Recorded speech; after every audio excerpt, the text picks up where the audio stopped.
नमस्कार दोस्तों, मैं हूं वंदना भारती और आप देख रहे हैं कमोडिटी इनसाइट्स विद वंदना भारती। काफी लोगों को यहाँ पे कंफ्यूजन था कि जो लॉन्ग टर्म में यहाँ पे निवेश करना चाहते हैं गोल्ड में, उन्हें यहाँ बने रहना चाहिए इस करेक्शन के बाद और यहाँ पे बाइंग करनी चाहिए या फिर थोड़ा सा इंतजार करना चाहिए। तो काफी सारे सवाल थे, तो मैंने सोचा कि ये जो वीडियो है ये वीडियो मैं सिर्फ उन लोगों के लिए बनाऊंगी जो गोल्ड में लॉन्ग टर्म निवेश करना चाहते हैं, और ऐसा ही एक वीडियो मैं आपको बनाऊंगी सिल्वर पे कि उन्हें क्यों लॉन्ग टर्म में निवेश करना चाहिए और क्या क्या यहाँ पे सावधानियां रखनी चाहिए। तो सबसे पहले जिन लोगों को यहाँ पे कंफ्यूजन लग रहा है कि लॉन्ग टर्म में यहाँ पे गोल्ड में क्या हो सकता है और किस तरीके की मूवमेंट आती है, उनको मैं यहाँ पे ये डेटा दिखाना चाहती हूँ। डेटा अपने आप में सबसे ज्यादा एक एविडेंस होता है कहीं भी किसी भी क्षेत्र में। 1964 में अगर आप देखेंगे तो गोल्ड का जो पर 10 ग्राम का जो प्राइस था ये 63 रुपीज था।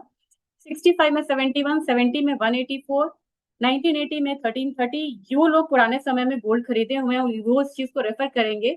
2000 में आप देखें तो 4400 का रेट था, यानी कि आज से 25 साल पहले ये गोल्ड 4400 प्रति 10 ग्राम हुआ करता था। 5 में ये 7000 हुआ, 15 में ये यहाँ पे 26,000 था। ये काफी दिनों तक लंबा कंसोलिडेशन के बाद इसने एक छलांग मारी 2020 में 48,000 की, फिर वहां पे थोड़ा रुका और 2023 में 65,000, 24 में 77,000 और फिर आज हम देख सकते हैं कि लगभग 1,30,000 के कगार पे ये कमोडिटी है। तो 2015 में जो कमोडिटी 26,000 की थी और जो है 2025 में यहाँ पे आके 1,28,29,000 की है, वहां पे हमें लॉन्ग टर्म निवेश करना चाहिए या नहीं करना चाहिए, ये जो आंकड़े हैं अपने आप को आपको जवाब दे रहा है कि हमें निवेश करना चाहिए या नहीं करना चाहिए। यानी कि मल्टीफोल्ड यहाँ पर रिटर्न है, जिसमें कि अगर ईयरली रिटर्न देखा जाए तो 2005 से लेके 2025 तक सिर्फ 4 साल में ऐसा हुआ है कि गोल्ड ने नेगेटिव रिटर्न दिया है, बाकी इसने यहाँ पे पॉजिटिव रिटर्न दिए हैं। दूसरी चीज यहाँ पे ये है कि आपको करेंसी फैक्टर भी काफी ज्यादा इंपॉर्टेंट होता है। और सबसे बड़ी बात है कि अगर पिछले 5 सालों को देखा जाए तो इसने निफ्टी के रिटर्न को भी सरपास किया है। अगर सीएजीआर देखा जाए पिछले 3-4 सालों का, तो 15% गोल्ड का है तो निफ्टी का इससे कम है।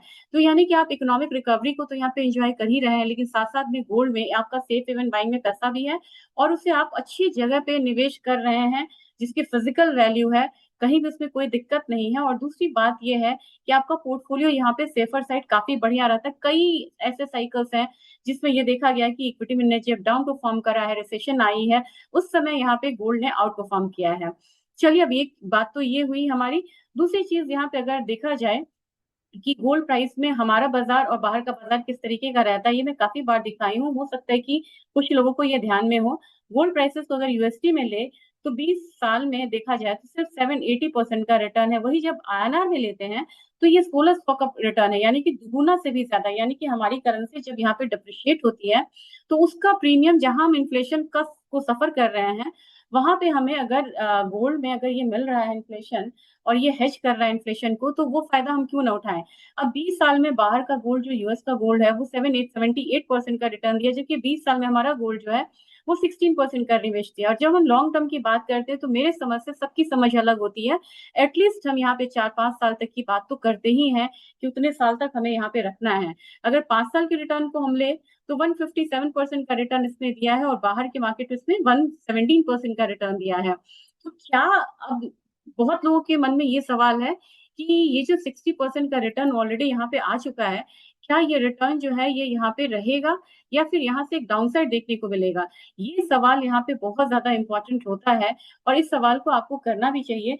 कुछ यहाँ पे जो सिचुएशंस हैं वो बदले हैं पहले से, और क्या एनवायरमेंट माहौल है अभी गोल्ड के लिए और आपको क्यों निवेश करना चाहिए। इसके लिए मैंने एक हल्का सा, मतलब छोटा सा, बहुत लेंदी नहीं, एक छोटा सा पीपीटी तैयार किया ताकि आपको मैं थोड़ा सा यहाँ पे सिंक्रोनाइज वे में आपको बता पाऊं। और सबसे पहले मैं आपसे ये पीपीटी ही शेयर करना चाहूंगी। मेरे ख्याल से ये पीपीटी अब आपको विजिबल होनी चाहिए, मैं शेयर कर रही हूँ। मुझे थोड़ा सा आप टाइम दीजिए क्योंकि ये पीपीटी मैंने बनाया था जिसमें कि फैक्ट्स हम लोगों ने लिया था कि क्या क्या फैक्ट्स अभी के माहौल में, क्या क्या फैक्ट्स है, क्योंकि बाकी सारी चीजें आप जान रहे हैं। पहली बात यह है कि जिस तरीके से ट्रेड रिलेशंस, टेंशन ये सब बढ़ रहे हैं, रिसेशन का फियर यहाँ पे बहुत ज्यादा बढ़ गया है। और रिसेशन फियर बढ़ने से क्या होता है कि गोल्ड हमेशा यहाँ पे आउट परफॉर्म करती हुई कमोडिटी नजर आती है। और इसके मल्टीपल एग्जाम्पल आपको यहाँ पे हैं। रिसेशन में जैसे डॉट कॉम बबल बबल आया था, उस समय S&P जो था, यानी कि बाहर की जो मार्केट थी, वो 49% गिरी थी, हमारी मार्केट भी गिरी थी, और गोल्ड वहां पे 12% बढ़ा था। तो 49% जहां आपको इक्विटी में गिरावट हो रही है, गोल्ड आपको बढ़ रहा है, यानी कि सेफ हेवन एक पोर्टफोलियो जो है वो आपको दे रहा है। इन्फ्लेशन की बात की जाए तो इनफैक्ट इन्फ्लेशन जो है वो सबसे बड़ा कंसर्न है, और मनी फ्लो को भी मैंने यहाँ पे कंसिडर किया है। तो इन्फ्लेशन जैसे जैसे बढ़ता है, प्राइसेस जो है वो हायर साइड यहाँ पे जा रही हैं। अब एक एग्जांपल आप देखिए कि इन 1970 की पीरियड ऑफ हाई इन्फ्लेशन, आप यहाँ पे देखिए gold prices experience a massive bull run rising from a fix of $35 पर आउंस टू 18,850 पर आउंस इन अर्ली 1980s। यहाँ पे और भी मामला था, लेकिन इन्फ्लेशन इतना ज्यादा बढ़ा था कि प्राइसेस भी यहाँ पे हायर साइड आए थे।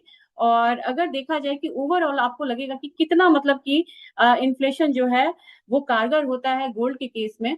तो इन्फ्लेशन जैसे कि मनी सप्लाई है, आप कितना भी प्रिंट कर सकते हैं मनी को, लेकिन एक गोल्ड जो है अगर उसका एनुअल प्रोडक्शन आप देखेंगे तो आप सिर्फ 1 या 2% से बढ़ा सकते हैं, इससे ज्यादा आप बढ़ा ही नहीं सकते हैं। तो जो चीज की लिमिटेड सप्लाई है उसकी वैल्यू हमेशा ज्यादा होती है। तीसरी बात यहाँ पे ये है कि अगर आप ये चीज देखें, जो पॉलिटिकल टेंशन जो है, ये हमेशा गोल्ड को बहुत ज्यादा बढ़ावा देता है। और कभी भी आपने देखा होगा, ईरान इराक का वॉर था, गोल्ड प्राइसेस इग्नाइट हुए थे। अब यहाँ पे रशिया यूक्रेन का जब वॉर शुरू हुआ था, लोग कहते हैं ना कि अभी का फैक्टर है, नहीं। आप देखिए 2022 से जब रशिया यूक्रेन का युद्ध शुरू हुआ, तब $2,000 पे आपको यहाँ पे गोल्ड था। अब यहाँ पे ये आपको 4,000, 4,200, 4,400 वाले रेंज में ये कमोडिटी खड़ी है। इसके पीछे जियो पॉलिटिक्स भी है, इसके पीछे आपको काफी सारे सैंक्शंस लगे वहां पे, मतलब रशिया पे सैंक्शंस लगाया गया, उन्हें फंड यूज नहीं करने दिया गया। इसकी वजह से क्या हुआ कि काफी कंट्रीज अलोंग विद चाइना, उन्होंने डॉलर में निवेश ना करके उन्होंने गोल्ड में निवेश करना शुरू करा। और वहां से डी डॉलराइजेशन जो शुरू हुआ, उस डी डॉलराइजेशन ने गोल्ड को बहुत ज्यादा बढ़ावा दिया। अब सेंट्रल बैंक्स की दूसरी पसंद बन चुकी है गोल्ड, क्योंकि गोल्ड में पहले तीसरे पायदान पे ये था, यानी कि थर्ड सबसे लार्जेस्ट ऐसी एंटिटी होती थी जिसमें सेंट्रल बैंक निवेश करता था। लेकिन अब यूरो जो है वो थर्ड पोजीशन पे आ गया है, और गोल्ड जो है वो सेकंड पोजीशन पे यहाँ पे आ चुका है। डी डॉलराइजेशन यहाँ पे बहुत ज्यादा बढ़ रहा है, यानी कि लोग जो पहले डॉलर में निवेश करते थे, अब वो यहाँ पे डॉलर में निवेश करना पसंद नहीं कर रहे हैं। वो अब यहाँ पे किसी, या तो गोल्ड में पैसा पसंद कर रहे हैं, या किसी और चीजों में जा रहे हैं। और यहाँ पे सेंट्रल बैंक ने यहाँ पे लगातार 12-13 साल से लगातार बाइंग करी, और सेंट्रल बैंक एक रिकॉर्ड बाइंग कर रहा है। 1,037 टन का जो गोल्ड था, वो आप देख सकते हैं कि सेंट्रल बैंक से 2023 में खरीदा था, 24 में ये आंकड़ा इससे ज्यादा, और 25 में ये आंकड़ा और भी ज्यादा बढ़ने वाला है। तो आपको अनुमान इससे लगाना चाहिए कि 3500 टन का हमारा टोटल सप्लाई होता है गोल्ड का, उसमें से समझिए 1/3 जो है सेंट्रल बैंक खरीद रहा है। तो ये आम आदमी को भी यहाँ पे एक एनकरेज कर रहा है कि ऐसा क्या है कि जब सेंट्रल बैंक यहाँ पे खरीद रहा है, तो हमें भी खरीदना चाहिए, जरूर इकोनॉमी में कुछ यहाँ पे गड़बड़ी है। मनी फ्लो क्या होता है कि मनी फ्लो ऐसा होता है कि अब इंटरेस्ट रेट यहाँ पे कम होगा, ज्यादा मनी प्रिंट होगा, और मनी फ्लो बढ़ेगा। जैसे जैसे इन्फ्लेशन और मनी फ्लो बढ़ेगा, वैसे वैसे प्राइसेस जो है गोल्ड का ये यहाँ पे ज्यादा आपको जाने की कोशिश करेगा। और एक जो लोअर इंटरेस्ट रेट एनवायरमेंट होता है, वो हमेशा सपोर्टिव होता है गोल्ड प्राइसेस को अबव ले जाने के लिए। अब आपको मैं चार्ट पे दिखाना चाहूंगी कि किस तरीके से गोल्ड ने यहाँ पे परफॉर्म करा है, किस तरीके की मूवमेंट हमें आने वाले समय में लग रही है कि गोल्ड क्या मूवमेंट दिखा सकता है। तो बहुत ज्यादा हमें ना एक्सट्रीम मतलब बुलिश होना है, ना हमें एक्सट्रीम साइड बेयरिश होना है। देखिए ये बाहर का गोल्ड है, इस बाहर के गोल्ड ने कितना लंबा कंसोलिडेशन दिखाया था, एक मूव यहाँ पे $300 से लेके $227 से लेके इसने 900 का डॉलर कितने सालों तक करा, 1996 से लेके 2011 तक। फिर ये वाला एक फेज आया, ये फेज आया, कंसोलिडेशन था। इसमें बड़े सालों के कंसोलिडेशन के बाद ये ब्रेकआउट दिया है। ये ब्रेकआउट इतनी आसानी से यहाँ पे कम नहीं होगा, और लगातार 1 2 3 4 इसको थोड़ा सा करें, 6 7 8 9 साल तक का जो एक पॉजिटिव रिटर्न है गोल्ड यहाँ पे दे रहा है। लेकिन आने वाले 2026 में 47 से 4800 तक के जो प्राइसेस हैं, ये यहाँ पे गोल्ड में एक्सपेक्टेड है। जबकि अगर अपने बाजार की बात की जाए, तो अपने बाजार में भी आप यहाँ पे देख सकते हैं 2015 से भाव है लगभग यहाँ पे, पहले 22,000 का लेवल का ये जो गोल्ड था वो अब 1,25,000 आ गया है। आने वाले साल में आपको 1,25,000 से लेके 1,50,000 से लेके 1,60,000 तक का मूव आपको 2026 की मैं बात कर रही हूँ, वो यहाँ पे देख सकता है। ये हम कैलकुलेट करते हैं, ये हमारा अंदाजा नहीं होता है। 15% का भी अगर आप रिटर्न मांग रहे हैं, जो कि अगर गोल्ड ने आपको 60% रिटर्न दिया है, तो अगर हम 1,25,000 पे अगर आप यहाँ पे 15% रिटर्न भी आप ऐड करते हैं, तो आप मान सकते हैं कि 1,50,000 1,60,000 का जो लेवल है वो आपको आने में ज़्यादा समय नहीं लगेगा। तो मेरे ख़्याल से जो लॉन्ग टर्म निवेशक हैं, बेशक वो यहाँ पे बाय करें, वो ईटीएफ में बाइंग करें, अभी करेक्शन आ रहा है, वो ईटीएफ में बाइंग कर सकते हैं, वो फिज़िकल में बाइंग कर सकते हैं, जो ज्वेलरी लेना चाहते हैं, वो ज्वेलरी में बाइंग कर सकते हैं। डेरिवेटिव वालों के लिए स्ट्रैटेजीज़ अलग है, लॉन्ग टर्म की है कि वो उनको लंबा स्टॉप लॉस लेके करना होगा, और जो यहाँ पे ट्रेडर्स हैं, उनके लिए स्ट्रैटेजीज़ तो हमेशा अलग होती है, वो बाय सेल कहीं भी जा सकते हैं। तो होप सो ये वीडियो ने आपको कुछ क्लैरिटी दी होगी, और मैं कोशिश करूँगी कि सिल्वर में इस तरीके की वीडियो को ज़रूर बनाऊँ। Thank you.